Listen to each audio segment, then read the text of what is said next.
Moment of the Mentorship Mike speaker series. We're excited today to have Jason Wright with us. Now, chances are you out there have a friend named Jason Wright. I promise you, the majority of you don't know this Jason Wright as well as you will at the end of this hour, though. Jason, welcome to Mentorship Mike. I think the world really can't handle another Jason Wright, can That's it, right. John Dye? I mean, just ask my wife. One is plenty, people. One is more than enough. Well, we are sure glad, Jason, to have you in our lives. You are incredible. You've done some incredible things, and we're gonna talk about some of the stuff you've done. I hope you don't blush easily because we're spending at least 55 minutes directly just talking about you. Well, we'll see if it actually goes out. All right. All right. Well, let's first start by talking about Christmas jars. This took the world by storm, a New York Times bestseller. Um, Actually, let's go through all the books, Rod. Let's give people something to anticipate. But I want to spend some time on Christmas jars because that one's special in my book as well. The Wednesday letters, of course, you did as well. You also did Scar Dakota. And one we don't have in here is one that I want to talk about as well, because you have a very unique way of sharing, I think, your new content with your audience, and we'll talk more about that. And the final one that we're going to talk about is the final fourth of Sergeant Drummond, which just was recently released, but in Hmm. honor of the America 250 celebration. So, four great books. Rod, maybe we can go back to Christmas jars and keep that up for a moment. But before we even get into this, though, Jason, let's talk about you in general. You are an author. You are a producer of a film, which just happened to be the Christmas Jars. You are also you've written for major publications, national publications, regional publications, local publications. Maybe just give a flavor to those listening of the things that you have done. Well, that's a wrap, John. That's it. That's all I've done. It's just just a few things. I That's it. I've done a lot and none of it particularly well. I mean, I have the broadest and most shallow CV or career experience of probably anybody you'll ever talk to on this show. I have done a lot of things and strive to be a little bit better at each of them. But yeah, I started writing when I was very young. Sort of knew eventually I would land here, and then interestingly, over the last 20 years, learned that being a writer is actually, if you drew like a pie chart of my time, writing is a pretty small piece. The speaking and the promotion and the social media and the supportive writing, meaning the columns and slice of life stuff that I do to help kind of promote the other projects, the books or films or whatever, is it's a really significant part of my life. Speaking in particular is something that I love, I adore doing, and I just did not know that it would be such a significant part of my career, and not even just to promote necessarily the things I'm writing, but just as an excuse to connect with people and to, be at a school or on a stage or in a church and to talk about the things that pull us together. So that's kind of me. No 2 days look alike. People ask me all the time. It's the number one question I get is, what does your typical day look like? And I say, I don't have any idea. I could not tell you. I mean, here today, I'm talking to world renowned John Dye on this fantastic show. And in a few hours, I'll be seeing a movie with my kid. And after that, I'll be out with some friends from church for a few hours. So you never know when you go down this path. And if you're watching and think, I want to be a writer when I grow up, know that it probably doesn't look the way you expected. Yeah, that's incredible.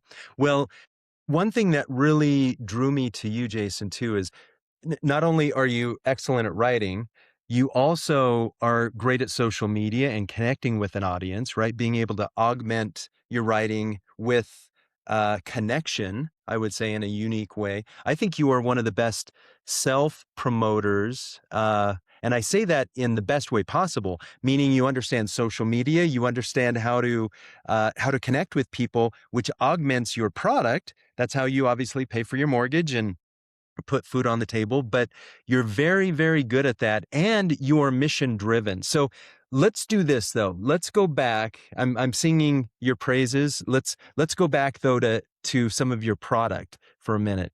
Christmas jars. I mean, talk a little bit about that. That's really, I think, the first time that I knew who Jason Wright was. You hit the New York Times bestseller list, and you did some incredible things. Eventually, a film came out of that. It was produced, I believe, in Canada, and it's actually on BYU TV and some other outlets as even as we speak. But maybe talk a little bit. Was that the breakout for you in your mind? And how did that cascade into your other projects that you did later? Yeah, I've been writing really since the 3rd grade on a pretty consistent basis, producing something pretty regularly. Um, in the 3rd grade, the things you're producing are probably not hitting a bestseller list, but it's the muscle memory, right? It's what gets the creative juices flowing. And I had written a book in 2004 called The James Miracle, which came out that fall. Really small boutique publisher, really lovely people that believed in it and published it, a few thousand copies. And it kind of gave me a little bit of, I suppose, confidence that I could write something a little longer form than that. And then we had this experience in 2004, shortly after the James Miracle came out, where my family just felt like we needed something to pull us together during the holidays. And we put a jar on our counter and we filled it with change. We didn't even call it a Christmas jar that year.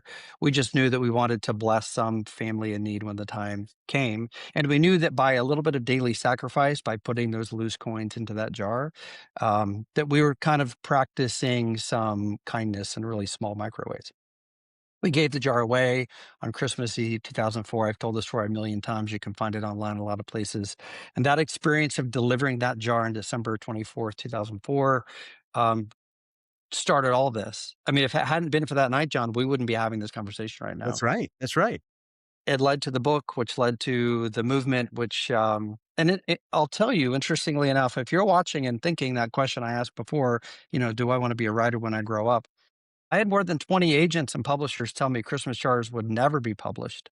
I had an agent tell me, I have this email, I really like this idea. I just wish someone else had written it. Yeah.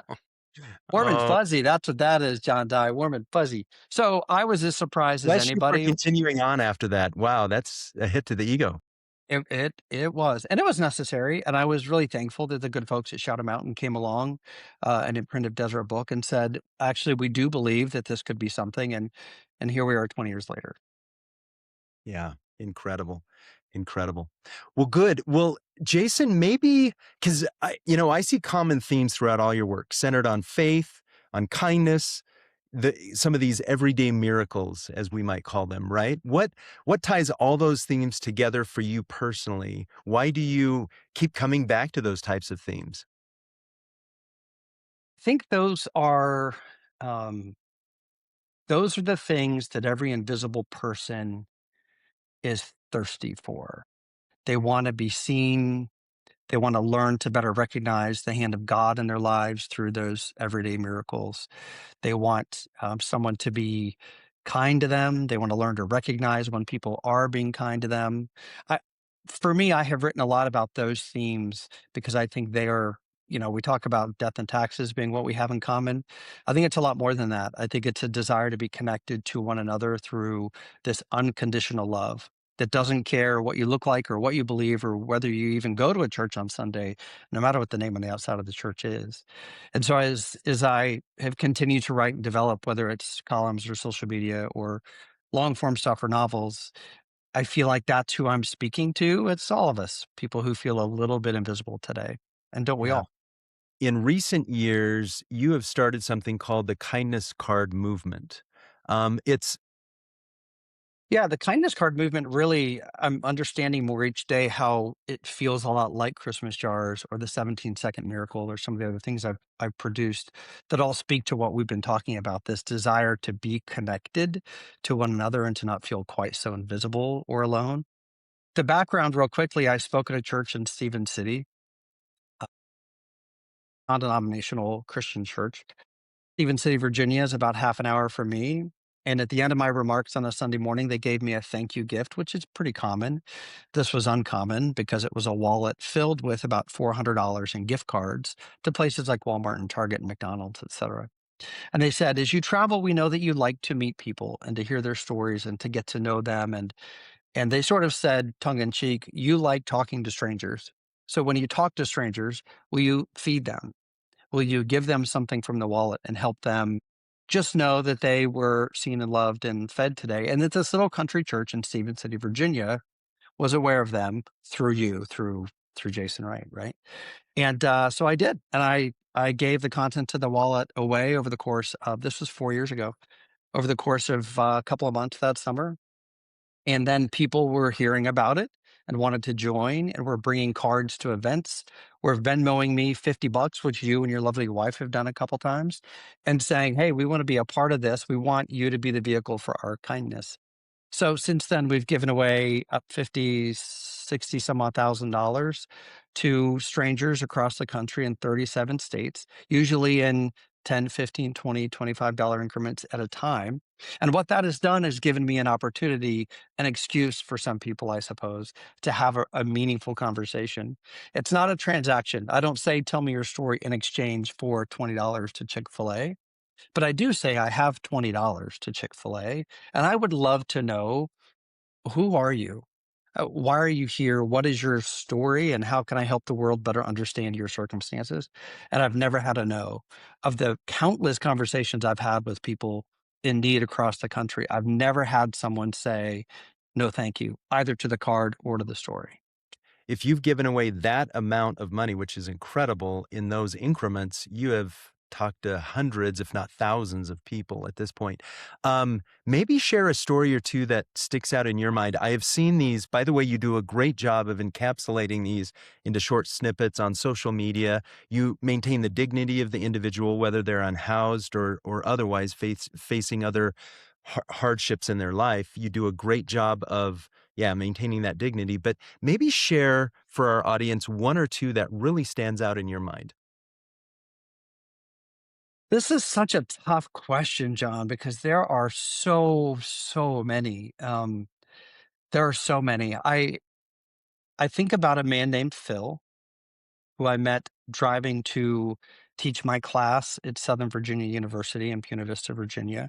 I teach on Wednesdays, and I ran into him in a gas station parking lot on one of those Wednesdays about 2 years ago.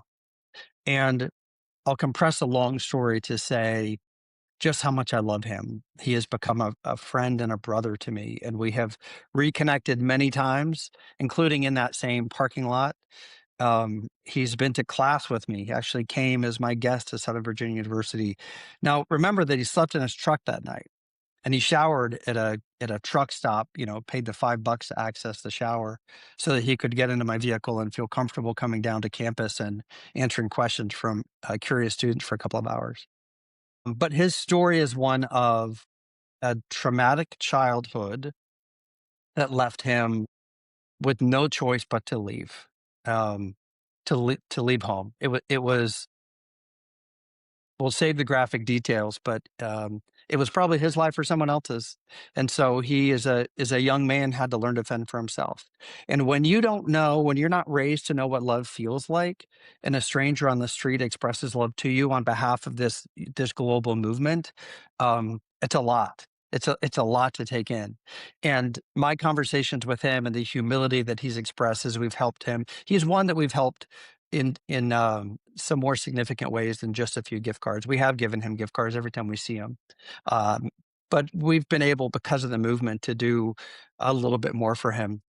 But he is someone who I think is the very much captures the spirit of this movement. That while he is enormously thankful for the financial resources, for the meals, he's much more thankful, I think, as I am, for the friendship, to have someone that he can reach out to who doesn't ask why he doesn't have a job yet, doesn't ask about his bad habits, doesn't ask about any of that, just says, how are you and how can I help?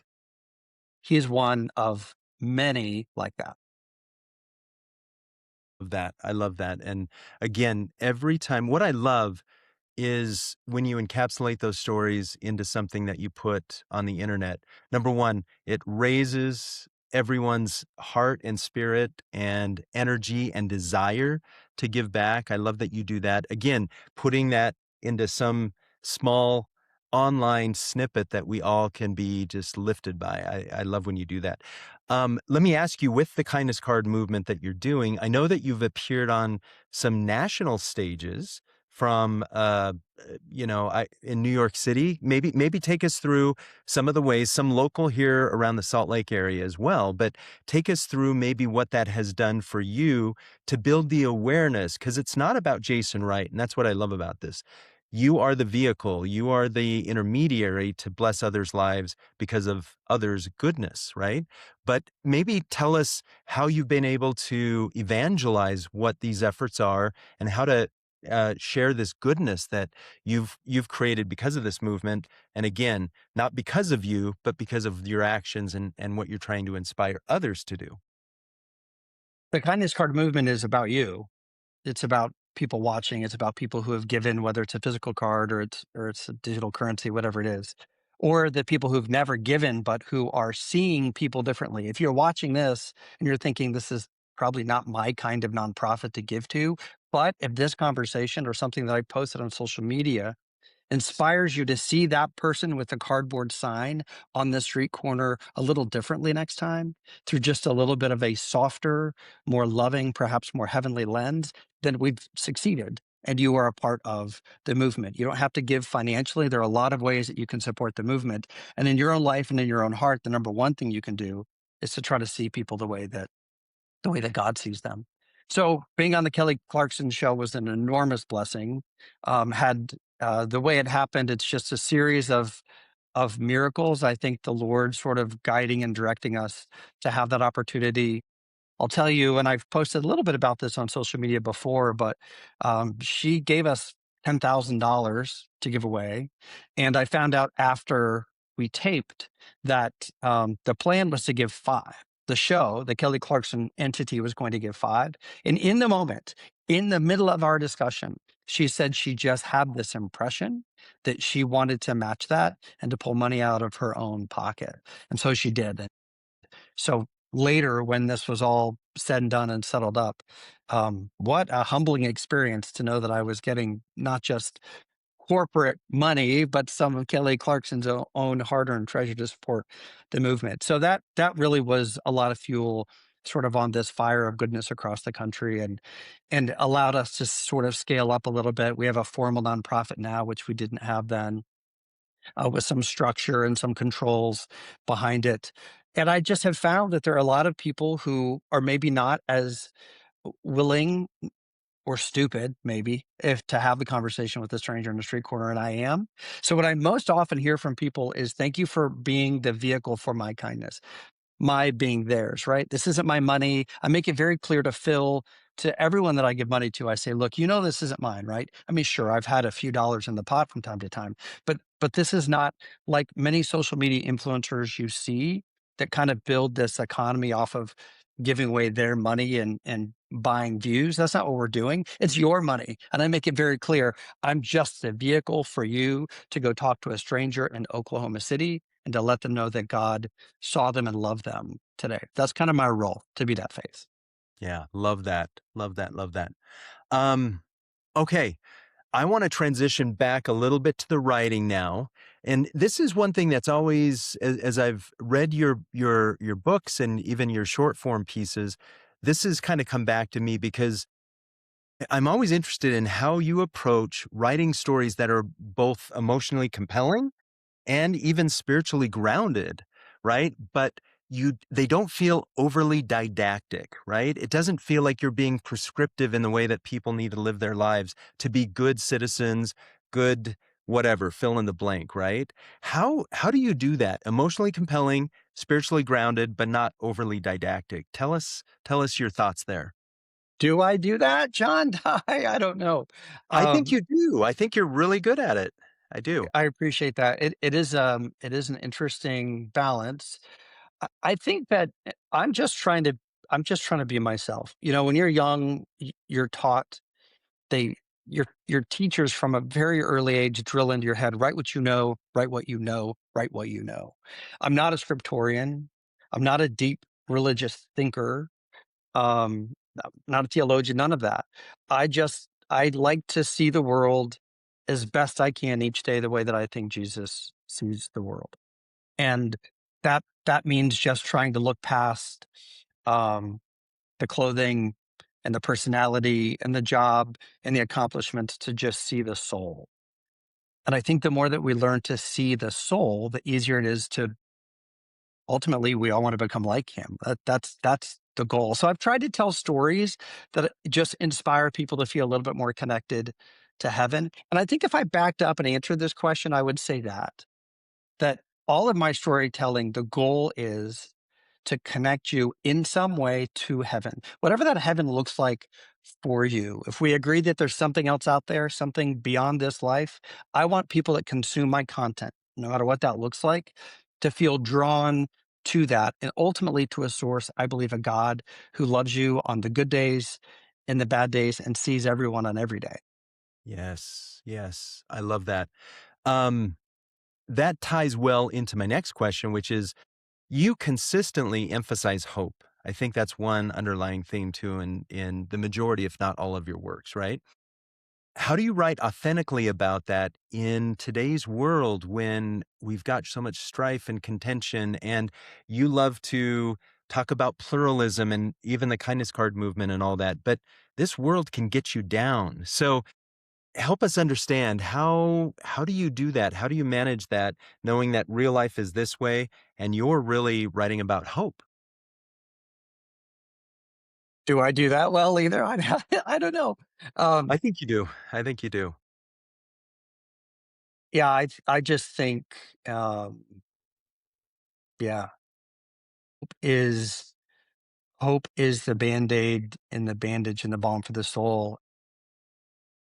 And all of my friends, my atheist friends, my Catholic friends, my friends who are members of the Church of Jesus Christ of Latter-day Saints, my friends who have bounced around different faith traditions and are still finding their way. If I could get them all in the room at one time, hope is what would tie us together. That it's going to get better, that it Yes. has to get better for me, for you, for my family, for the economy, for the world, for wars, for all the things that we're going through. I think if you allow that account to get too low, if you allow your hope to drain, to empty, that's contagious. So while hope is also contagious and being hopeful and optimistic can lift the people that you encounter every day, work, family, strangers in Walmart, so too is that lack of hope. And when I meet someone on the street corner who's hungry and has felt invisible, and I see how low that hope account is or that hope battery, I can tell you, John, that it impacts me. And I will drive away and it's sometimes a really heavy burden to carry.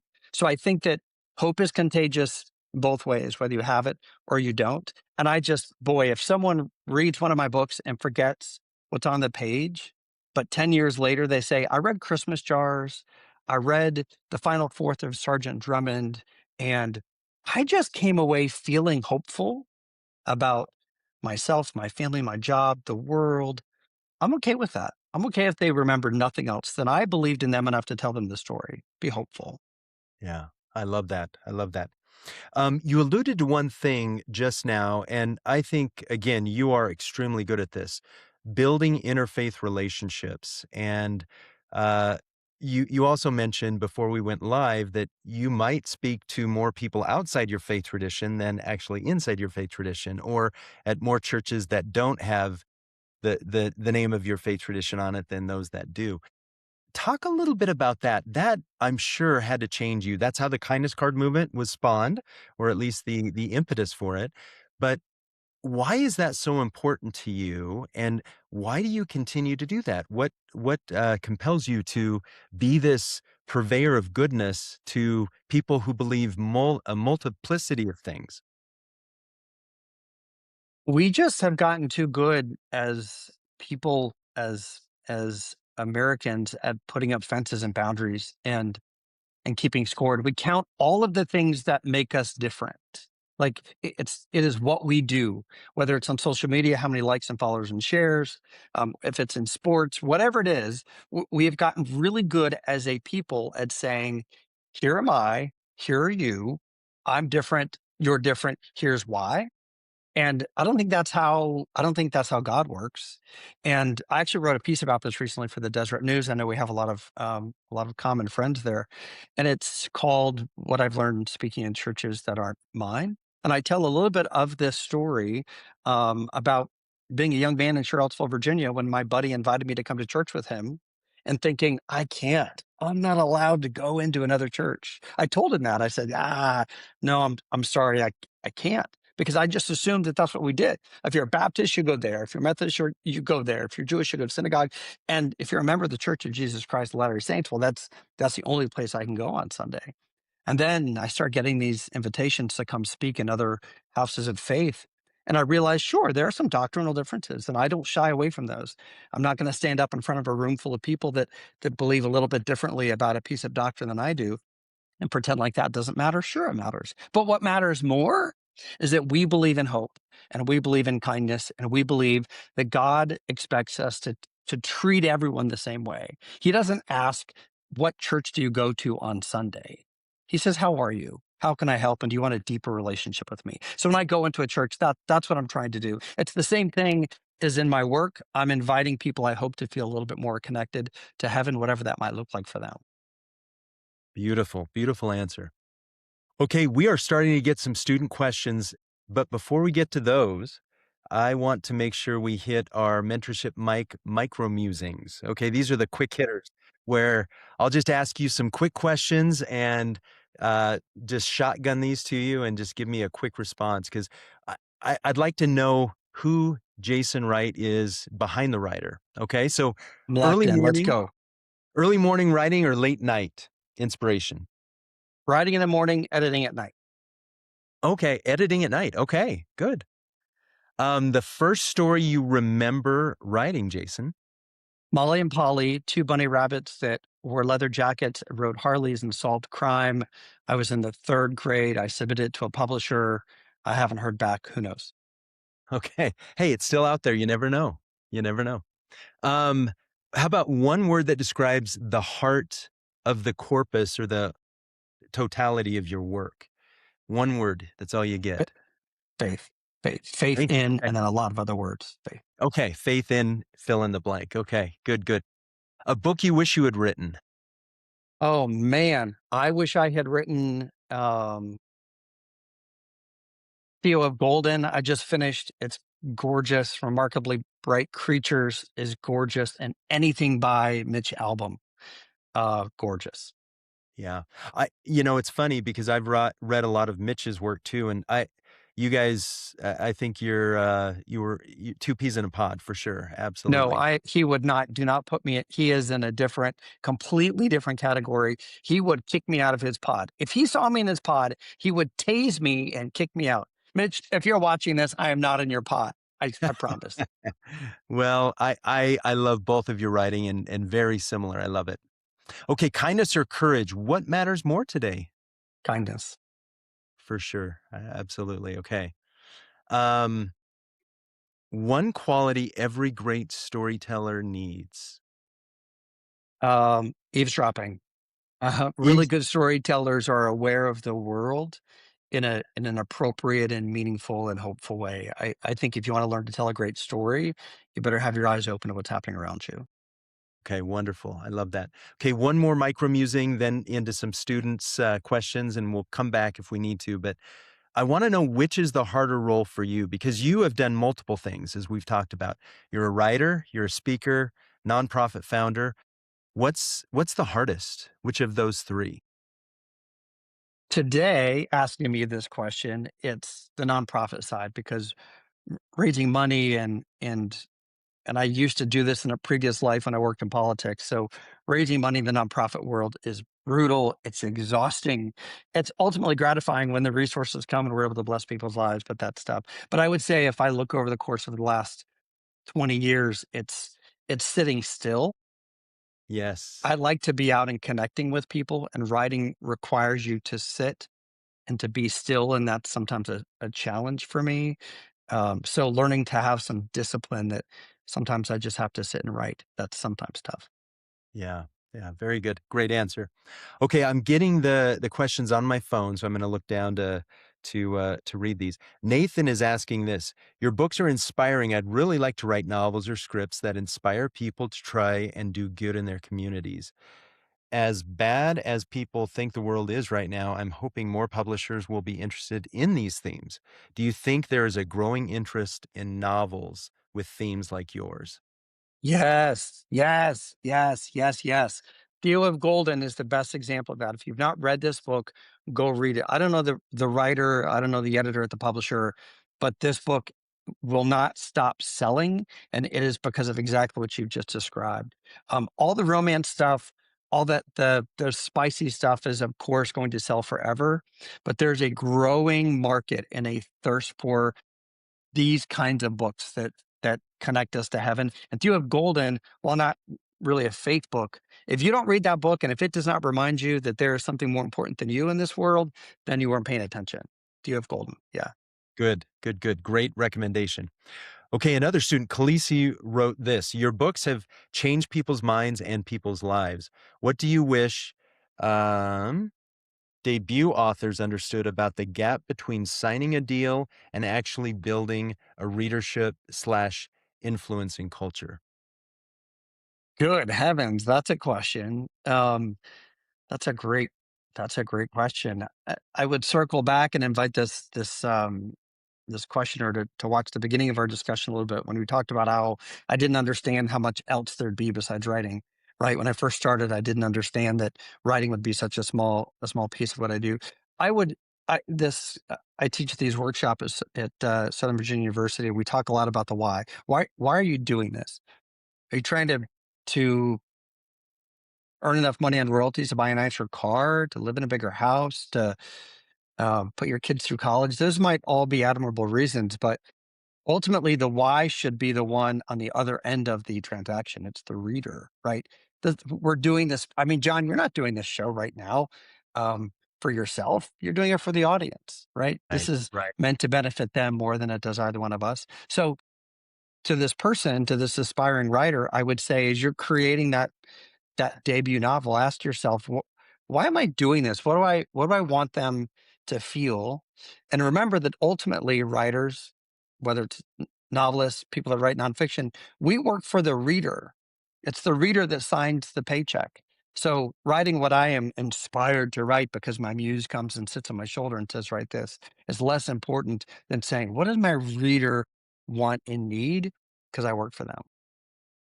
Great response. Yes. Your audience first. I love that. Okay, Caitlin asks the following. Tell me about how you release online books. I wanted to get here eventually. So, Caitlin, thank you for taking us here. What have you tried and how often do you release a chapter?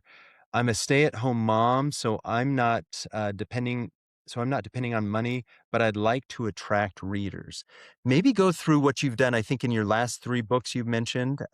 Mhm. Uh, I thought this was just incredible. The leveraging technology, again, creating the affiliation with your audience and being real time with them, literally.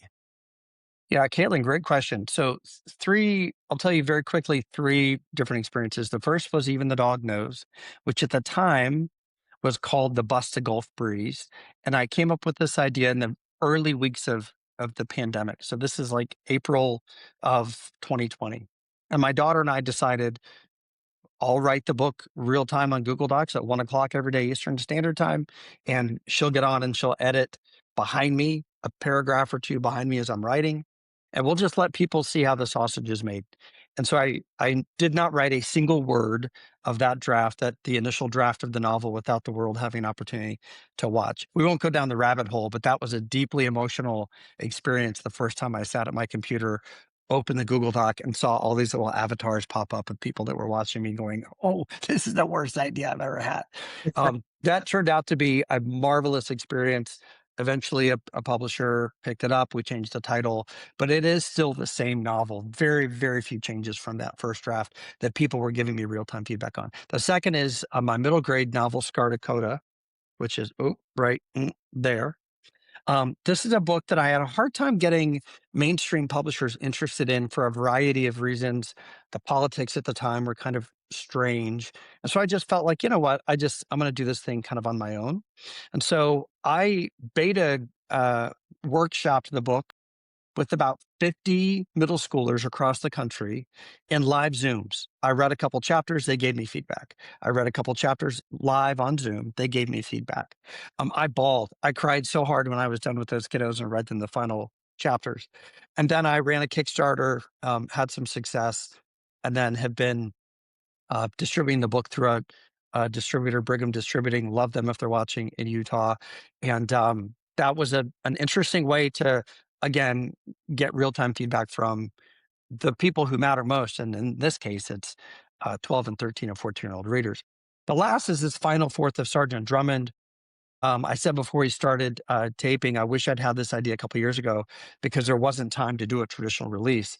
I woke up in the middle of the night a few months ago and I thought, this would be a cool idea if you have this veteran who's on the final days or months of his life, who all he wants is to live to see July 4th, 2026. He's promised his brother, also a veteran, that he would live to see America's 250th. And he's transferred in a care facility to another care facility in a small community where they become aware of this dream that he wants to live to see July 4th, but it's still April. So this town comes together and decides that they're going to fake July 4th. They're going to fake the calendar and move it up for this old man. And they have a parade and a barbecue and speeches ahead of the actual July 4th. And it asks some really interesting questions about kind of the price of kindness and I love the story. I love the small town feel. And I decided, look, I'm going to just release the book as I write it. So every Monday and Thursday for about 8 weeks, I released 2 chapters on my website for free. People could just come read it. And it was fun to see thousands of people around the world get invested in the story and again, kind of build an audience. And then we had a local event here in Woodstock, Virginia at a bookstore where we had printed books available and we read the final chapters together. And it was a really lovely experience. And maybe that's the most or the closest parallel to what Caitlin is asking is this was an opportunity, almost like the old blogger days, to release a little bit of content at a time, get people subscribed and interested, and then release the full book. And I'm never going to make a nickel on the book. Let's just get that out there. Like this was not about that. This was just about having a new experience with readers that feels a little bit like the good old days when books were serialized. Does that Yeah. help? Yeah. Incredible. Yeah.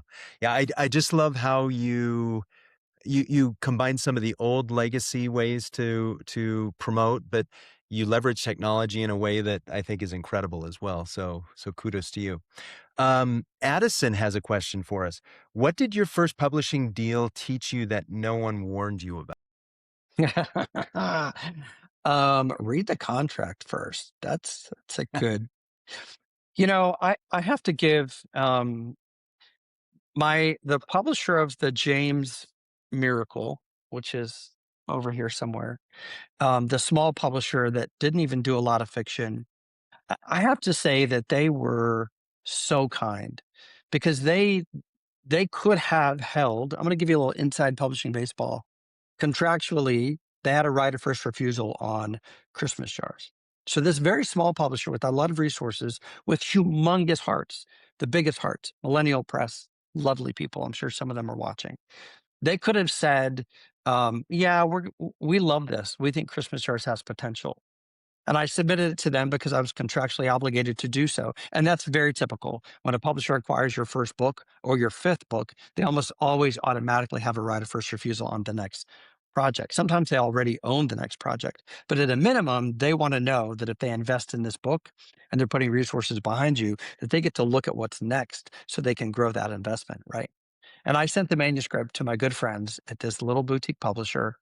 And I'll never forget Janelle Rogers, if you're watching, I love you. I'm thankful for you. She called me and she said, "You need to go someplace else with this. We cannot do for this book what it deserves."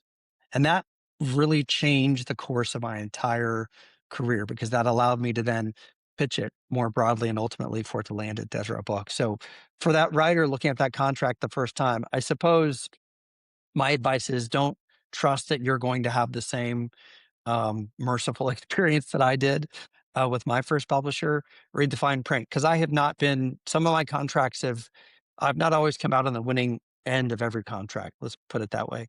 And I didn't use, I haven't always used an agent. I would say have an attorney, have an agent look at every single thing that you read. If I did a deal with my brother today, if I published a book with him, seriously, and we had a contract, I would have somebody look at it simply because the the world we live in, uh, I don't know. You have to take care of your intellectual property. Yeah. Yeah. Yep. And that makes for an awkward Thanksgiving if it doesn't go well, right? Sure does. Yeah. O Okay. We've got Ellie who wants to get in on the micro musing. So this is a quick hit question. Self-publish or find a publisher? I don't know if she's asking about you or if you would recommend maybe young authors go this way. So maybe approach both of those. Most writers would say, and agents and publishers would say, that it's still best to try the traditional route, which is you finish the manuscript, you get feedback from friends, and then you pitch that manuscript to agents. That agent then says, I love this. I want to rep this. They don't, you don't have to pay them anything because they only get paid if they can sell the manuscript to a publisher. Most would say that's still the preferred route to go. I will tell you that when I started my career, self publishing was a really dirty word. And the idea that you would go to like Kinko's or whatever, the Alexander's print shop in the good old days, and you would print it and bind it and sell it out of your trunk at a book fair, publishers really they just look down on that. Well, now there are lots of authors on bestseller lists who are publishing on their own and are selling directly through Amazon's platforms. The idea that self-publishing has any negative connotation is completely out the window because technology has lowered all those barriers. So I would say go to heaven and see what heaven tells you to do. And by the way, you can do both. I'm doing both, and it's working out. It's great. That's great. That's good. Okay, a final student question. Then I would like to ask a few more micro musings, and then I want to give you the last word, Jason. So again, to sum this all up and bring it all together, what you would recommend to young people that find themselves wanting to publish or getting into media? So Luke asked this: Are readers more likely to read a nice, inspiring book? That's in quotes, nice, inspiring book that has a female protagonist versus male, or should I not even worry about it? Wow, great question. That's the question of the day right there. Send that guy a mug or a t-shirt from the show. That's a great Okay, question. good. Um, so wow, I have a really long answer I won't give you because we don't have time. Here's the short version. Write what you know. And for me, that has meant many of my books have had female protagonists. I Christmas Jars has a female protagonist. And and I think there's something about seeing the world the way women see the world that connects. Now, practically 80% of my readers are women. And so if you look at the New York Times list right now, the vast majority of the books on that list have female protagonists because women want to see themselves in literature as they should. Um, if you get into military and thriller and some other genres, you tend to maybe see more, the Jack Ryan type. And women read those books too, of course. And I have plenty of men that read my books and come up to me and say, "Thank you for writing Christmas jars, or the Wednesday letters, or whatever." But I think you asked yourself, who's your reader and why, right? We just come back to the why, John Dye, over and over again. Why are you writing this? And if you don't think it matters, then it doesn't matter. Just write the book. That's great. That's great. Okay. Your family means a lot to you, Jason. You post about them a lot. You've done lip syncing videos with family members. It's evident that you love and you really support your family and all that they do. Something that they have taught you, your children or grandchildren, that writing has not. Would love to hear some thoughts.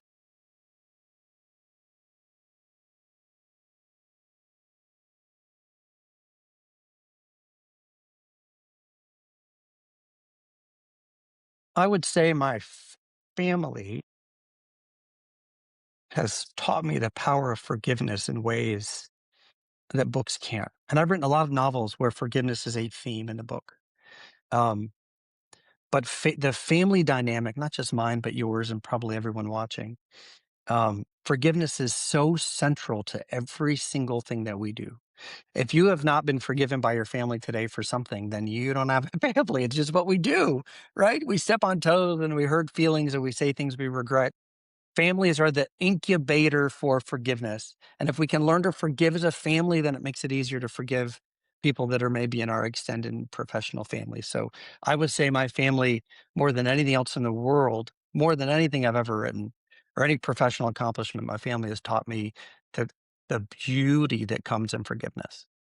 Yes, beautiful answer. I love that. Now, give us a moment you have thought, Jason, this is why I write. It's moments like this, honestly. I know that sounds like a cliche, but I write because when I write, it puts me in front of people. I write because writing gives me an opportunity to stand in front of 500 elementary school kids and to be silly and funny and talk about kindness. I write because it puts me in a book club, in Kentucky, where I've driven 8 hours to be with 12 people for another couple of hours to drive straight home, simply because I want to connect with people. um, every time I have an opportunity to talk to someone who's consumed something that I've created, a post, a video, a lip sync, thank you for mentioning those, a novel, a piece, in the Desert News, whatever it is, every single time I have that interaction, I go, this is why I write. Beautiful, beautiful. Um, I want to ask you this too. Tell a great story or teach a meaningful lesson. Which leads for you? Or does one lead? Or it might not be either. I think that Jesus was a storyteller first. Jesus was and is the greatest storyteller who's ever lived. His story is the greatest story that's ever been told or lived, right? And so I think that the story comes first. And as you live a good story. And by the way, if you're watching this, you want to be a writer when you grow up, some of the students watching, you will go live a good life. Go live well. Go be kind. Go see the world. That will impact your writing more than any class that you ever take on writing. I tell my students at SVU, I don't care if you're up for class or not.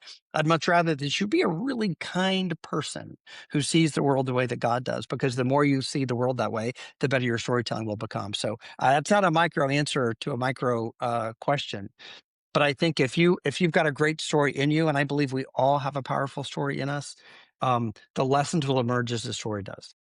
Yeah, great answer. Great answer. Okay, two more, and then I want to give you the time that you want to end this as you feel best. What's harder, starting a story or finishing one for you? Starting a story is harder. Okay. Okay. Um, I would like a word or a short phrase from you that describes your legacy so far, Jason. If you, heaven forbid, aren't around, uh, how do you want people to remember you? What do you want your legacy to be? That I got up.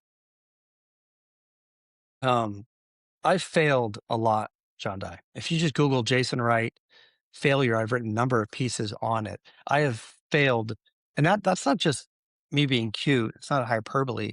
I have failed over and over again at a million different things, and have fallen on my face so many times, and some in very public ways. And I just keep getting back up. And that's a great lesson from my family and my growing up is we forgive one another for our failures. And so I have not been afraid to fail. So I think right now my legacy would be here's a guy that had some success, but look at all the things he got wrong and all the lessons that he learned from them. And then I guess if there's a legacy part B, it would be that he loved me, Wonderful. whether it's a reader I've met or a guy in a show. Yes. Love that. Love that. Okay, Jason, we are going to give you the final word. Before I give you the final word, though, we want to thank everyone for joining the Mentorship Mike speaker series and being here to listen to you. Again, I just want to say, one of the kindest, most genuine people I know, Jason Wright. Thank you for joining us today. I want to give you the outro. So you share with our audience what you'd like to share, and then we'll close it from there. There's something that I just always know is true when I'm speaking to an audience. Whether there's one or there are 10,000, someone there is feeling a little bit alone. Again, if you're watching this, odds are today, tomorrow, or yesterday, you have felt a little bit alone.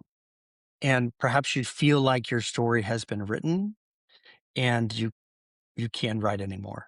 And I mean that in every sense. Perhaps you feel like heaven has abandoned me. Heaven has looked down on me and said, here's this project I've been working on that I just can't fix anymore. If Jesus is a creator, if God is a creator, if we are all his creations, um, I want people to know that he's not done with you. It's true for us as spiritual siblings. It's true for the things that we create.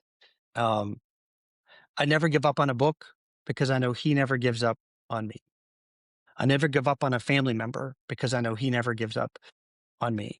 These people that I meet on the street who are hungry and alone and or who sometimes do feel as though heaven has abandoned them, I just want them to know that they're not done. Let me say again, if you're watching this and you feel like heaven has given up on you as a project, as a creation, um, it's just not true. That's not true. We're all works in progress. We are all a manuscript that is this close to being great. We're this close to being great. You are that close with his help. Thank you. Thank you for having me on the show. I love what you're doing. I love that you are inspiring generations that are old like me and you, and generations perhaps younger like these students that have tuned in today, to want to take their faith out into the world in a broader and bigger way, to be leaders in entertainment and business and politics and all the things. Thank you for doing that. And thank you for being an example in my life. You're the best.